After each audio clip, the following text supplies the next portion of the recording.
Welcome to Law, Life, and Liberty with Anthony Puopolo.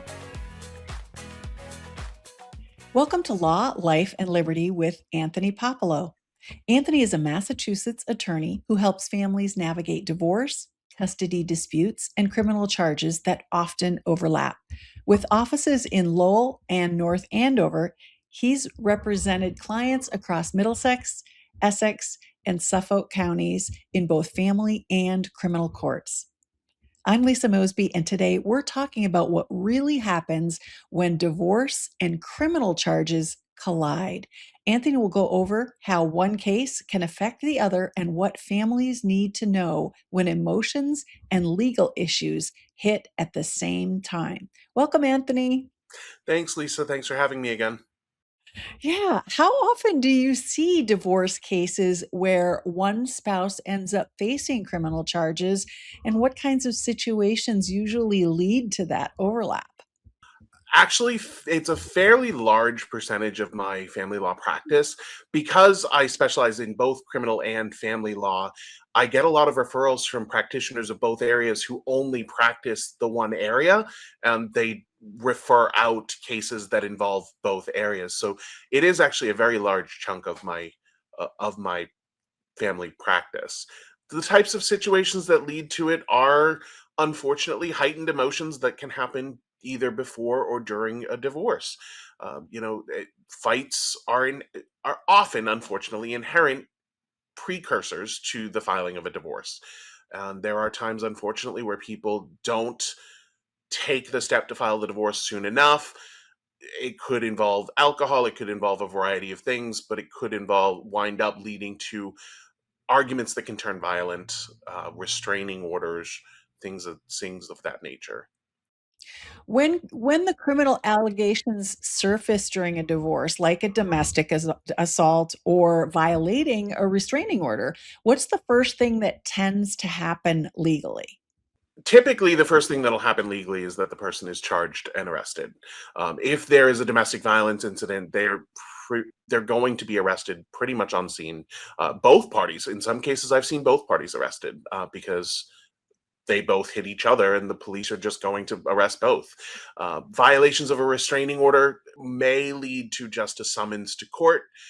Depending on the nature of the violation, I've seen people who just send a text message to their significant other in violation of a restraining order. That's not something the police will generally just come and put handcuffs on you for, but you'll get a notice in the mail saying you have to go to court for that. And the important thing in either of those scenarios is to get in touch with your lawyer immediately. And can statements or evidence from the criminal case be used in the divorce? And how does that affect what a client should or shouldn't say early on? So that's an excellent question because unfortunately, especially in the domestic violence situation, a lot of times people don't realize they've been arrested, they've spent the night in jail, or if it happened during the day, they've been brought immediately to court, and they, let's say your now soon to be former significant other has filed a restraining order against you. You're there, a lot of district court judges are going to say, everybody's here, let's just do the restraining order right now. The number one thing you should absolutely do is say, no, I want time to get a lawyer, because anything you say in that restraining order hearing or during the criminal arraignment can be used against you because it is a statement under oath. So it can be used against you in a future divorce proceeding. So you absolutely want to make sure that you have a lawyer doing the talking on your behalf, because my statements as your counsel are not admissible as your statements. Only things that you say under oath, whether it be a written affidavit under oath or verbal statements in a courtroom under oath, they absolutely can be used in your divorce, and that can have significant impacts on the trajectory of your divorce. I like to dive a little deeper on that. If someone's accused of domestic violence, what can that impact or how can that impact the parenting time decisions while the criminal case is still pending? That's huge. That's a huge one. So in Massachusetts, the statute regarding parenting time with your child starts with kind of a high watermark that it's presumed that you're going to have relatively equal parenting time with your child in a divorce. The next statute down actually says that if there is a history of domestic violence between the parties, it is presumed not in the best interest of the child for the abused parent to share parenting time or legal custody with their abuser. So that can lead to supervised parenting time, no parenting time at all. It will really depend on the facts and circumstances. Was the child present during this alleged incident? Then you're going to have the Department of Children and Families involved, on top of the fact that the court may then say you shouldn't be around your child unless you're supervised. So it can absolutely minimize, curtail, or completely eliminate your ability to have parenting time while the court tries to work through the allegations. Yeah, you mentioned restraining orders and keeping your mouth shut. Uh, how does that fit into all of this? And what mistakes, besides speaking up during that first session, that first legal activity, what mistakes do people make when they're served with one? Lots of mistakes. I mean, the emotion of getting that paperwork can be a driving factor to people, where I've seen people just pick up their phone and text the other person immediately saying, I can't believe you did this. And now you've instantly just picked up another criminal charge because you violated a restraining order. It absolutely will complicate any kind of family proceeding, because the family court is now going to have to modify, let's say the your significant other asked the district court to put the child on the restraining order and the district court agreed. Now the family court has to modify that if they so choose, to either take the child off or accommodate for a parenting plan. You're then going to have to deal with pickups and drop-offs with the child. And a common mistake that people make, especially when they try to do it themselves, is they don't account for who's going to do the pickups and drop-offs. Where are they going to be?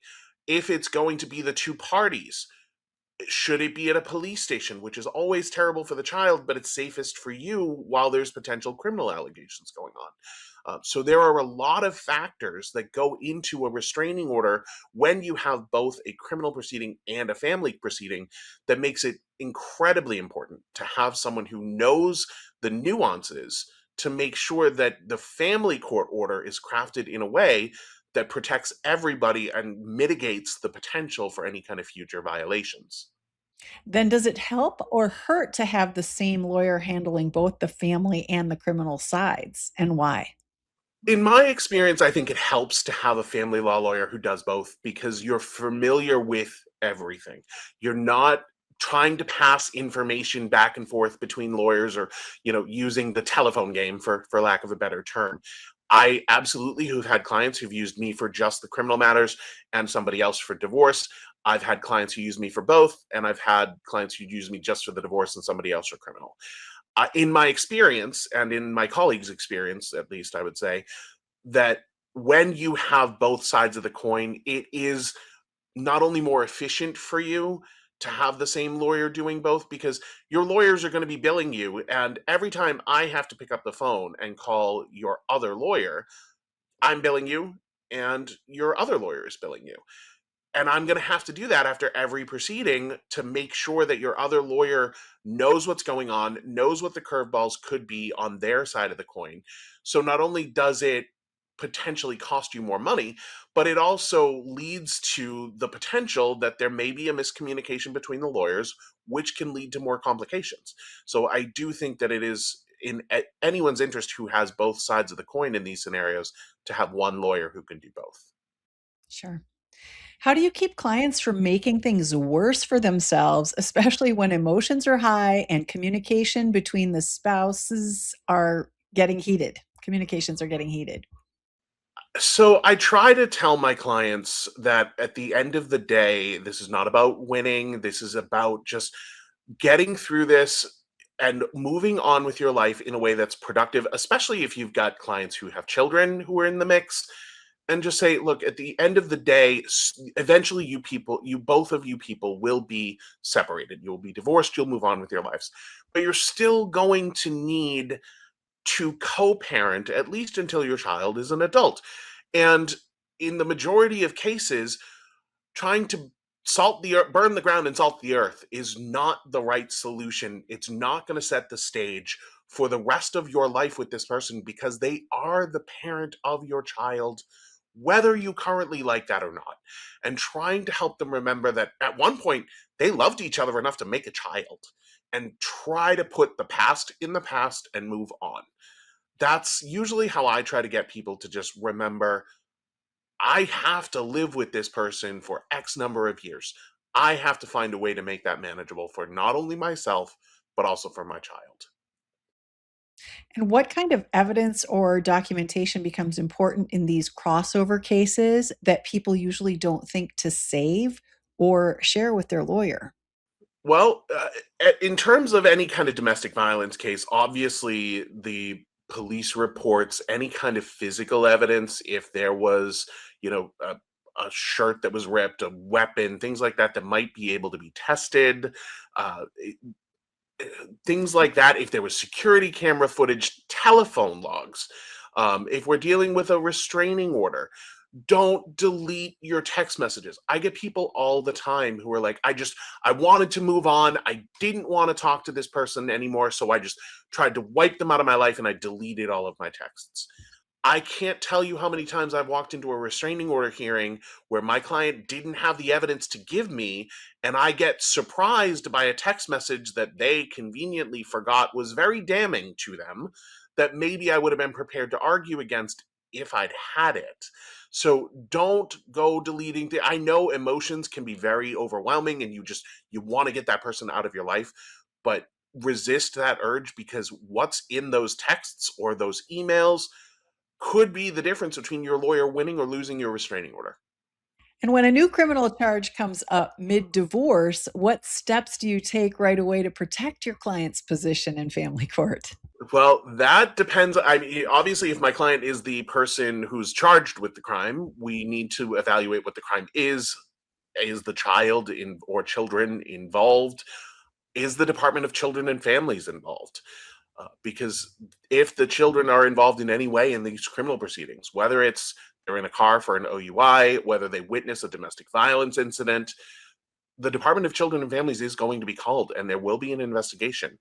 So I need to make sure right away that I'm the point of contact for the Department of Children and Families, because if they interview you as my client, your statements can be used against you in a criminal proceeding. They can be used against you in the family proceeding. So understanding which side of the coin you're on. If you're the victim, you may need to go immediately to family court to file for a modification in parenting time. If the child was present during a violent assault, you might need to go on an emergency motion to change things. So obviously call your lawyer immediately, whether you're the victim or the accused, and give your lawyer every piece of information that you can. There are two people in the world you should never lie to: your doctor and your lawyer. So call your lawyer immediately, and your lawyer can help you understand what steps you have to take to protect yourself. Thank you, Anthony. That's it for today's episode on Law, Life, and Liberty with Anthony Puopolo. To learn more about Anthony and his work across Massachusetts family and criminal courts, visit agplawoffices.com. Thanks for listening, and don't forget to subscribe to the show and share this episode with somebody who might need it. Thanks for watching. Be sure to hit that like and subscribe button and leave us a review in the comments.